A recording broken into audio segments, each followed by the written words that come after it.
po namin tatalakayin ang kalat na issue po ngayon kahit saan po tayo tumingin. Ang di umuray paghihiwalay ni na John Lloyd Cruz at ng kanyang matagal na ring girlfriend na si Isabel Santos.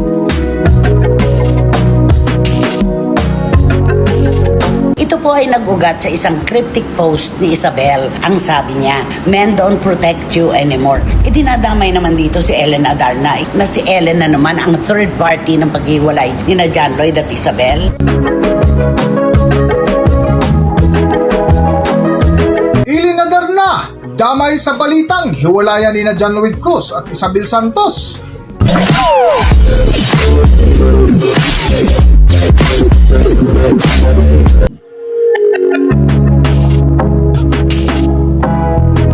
Welcome back to Philippine Celebrity Broadcast.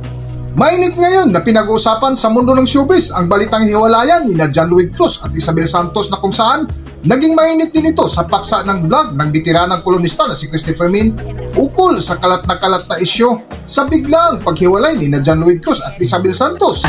Una po namin tatalakayin ang kalat na issue po ngayon kahit saan po tayo tumingin. Dyaryo, sa social media, lahat. Ang di umuray paghihiwalay ni na John Lloyd Cruz at ng kanyang matagal na ring girlfriend na si Isabel Santos. Marami ang nagulat dyan. Pati ako mismo, nakakala ko tahimik ang relasyong ito. Pero ito na, unti-unti nang nag-iingay. Oo nga kasi di ba sama-sama sila nagbabanding-banding sa ibang Banding lugar. sila na Ellen Adarna, yes. kung saan-saan, di ba?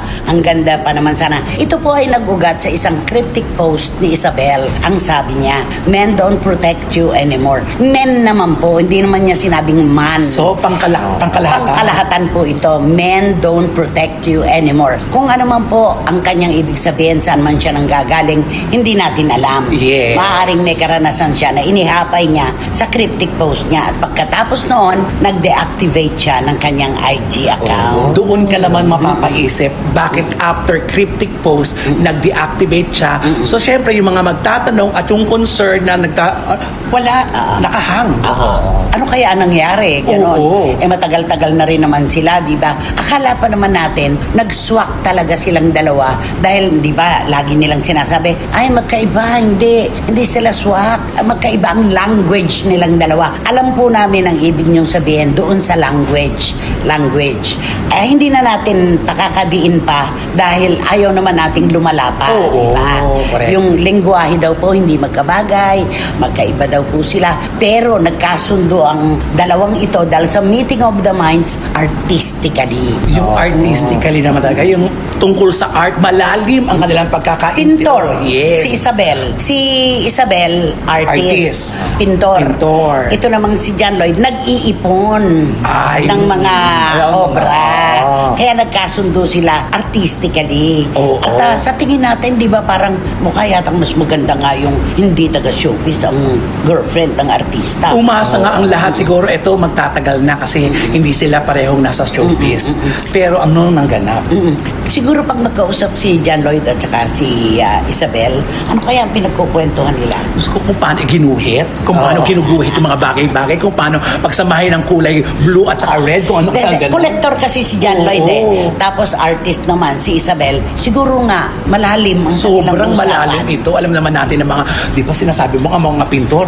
Malalalim sila. Malalalim talaga, kaya sila Buhay ang nakakapagbuhit. kanilang imahinasyon. Saka di ba si John Lloyd, di ba, nung nag-ano sila ni Isabel, di ba, parang umayo siya, gumanda ang kanyang, di ba, wala masyado siya mga hanas na mga ipinapakita sa tao, di ba? Ibig yan sabihin, dati kasi nakikita si John Lloyd na nagbibiyahe nakapahan. May mga ganung moment. Nung sila na ni Isabel, nawala yun. Yes. Mukhang maayos. Sa panibagong natuklasang chismis nga ni na Christopher Min ay dinamay ngayon si Ellen Adarna sa balitang hiwalayan ni na John Lloyd Cruz at Isabel Santos na di umano naging third party sa hindi pagkakaintindihan ng dalawa.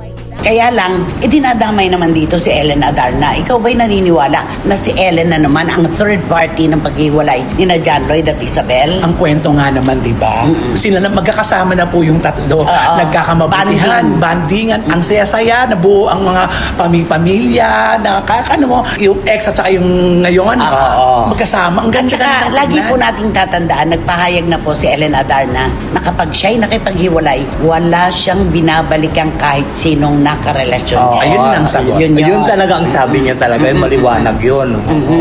Ano kaya ang dahilan kung totoo man ito Oo. Kasi wala pa namang sinasabi si John Lloyd, wala rin sinasabi si Isabel, kundi yung men don't protect you anymore. Bumabase lang tayo sa kaya siya nanggagaling? cryptic post na yan. Ano? Oo. Kaya sila nanggagaling. May nabasa pa nga ako rin, kung di ako nagkakamali, yung post ni Isabel na, I'm done. I'm done. Di ba? Tapos na ako. Paano Ganon. yun? Malungkot daw siya, lalo nung nag-birthday siya. Oo, yung Oo. tagal-tagal niyang inantay. Pala ganito lang. Ganito lang. Yun Ano yun kaya, eh. nakalimutan kaya siya ni John Lloyd nung birthday niya? Yun ang papasok sa mga nagbabasa ng mga kasi siya lang naman ang Pero ang dami ko nabasa na, ay mabuti na rin, natapos na kayo, hindi naman talaga kayo bagay. Siyempre, hindi man natin saklaw ang lahat. Ngayon ang kanyang opinion. Magkaiba kayo ng language. Malalim yun eh. Yung magkaiba kayo ng lingwahe. Yun Oo, yun. ang problema kasi hinusgahan nila kagad. Tapos ito na ngayon, siyempre banding na naman si John Lloyd at si Ellie Adan na binibigyan na naman nila ng ano. kasi nga may gagawin silang sitcom sa Ayun, GMX7. pala. Ayun na. Oo. Ayun na. Yun yun. Oo. Hindi kaya bahagi ng promo ito. O Isabel, tumabi-tabi ka muna. Ay. Dito muna, iingay muna ito. Maaari din kasi alam naman natin ang artista, lalo na pag mga ganyan, may nilulutong proyekto, kailangan paghahandaan para mas maganda pag nandyan ang produkto, hinug na ang lahat. Oo. At saka para pag-usapan talaga at doon tututok talaga yung tao. Siyempre, ay, may sitcom pala ito. Kaya siguro pinag-usapan, gumagawa ng intriga. Mababaling sa kanila ngayon yung Totoo. atensyon. Correct. Pero nakapanghihinayang kung totoo nga po nahiwalay na si JLC at saka si Isabel Santos. Oo nga. Sayang. Ay, oo Sayang. naman. Sayang. Ang ganda-ganda ng samahan. At saka nakita natin na naging tahimik. Nung una nga, hindi sila nagpo-post ng kung ano-ano. Nito na lang lately nung nakasama na si Elena Daya. Yes. Diba? Panay ayuda na ng mga picture nila. Ayun, tapos ito palang kauuwian.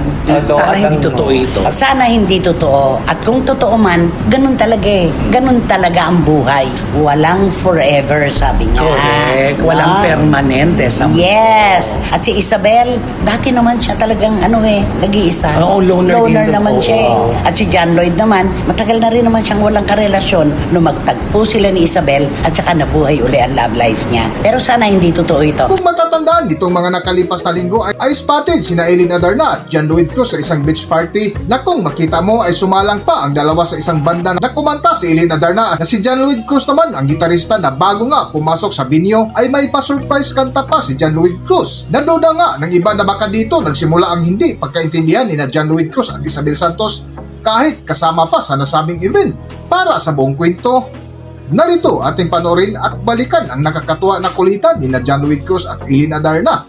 Narito ang video.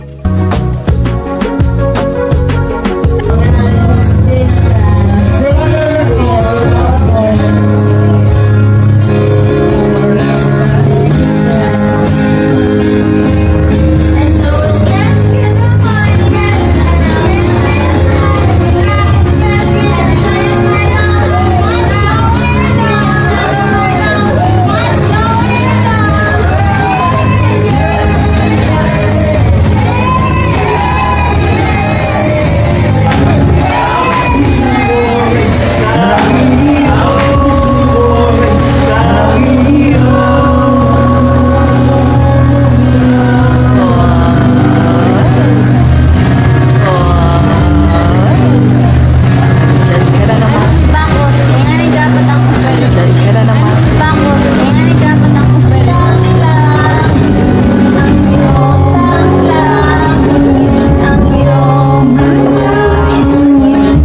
Hanggang dito na lang muna ang ating video at kung nagustuhan nyo, huwag kalimutan mag-subscribe at pindutin nyo na rin ang notification bell para ma-notify ko sa ating susunod na video. Maraming salamat!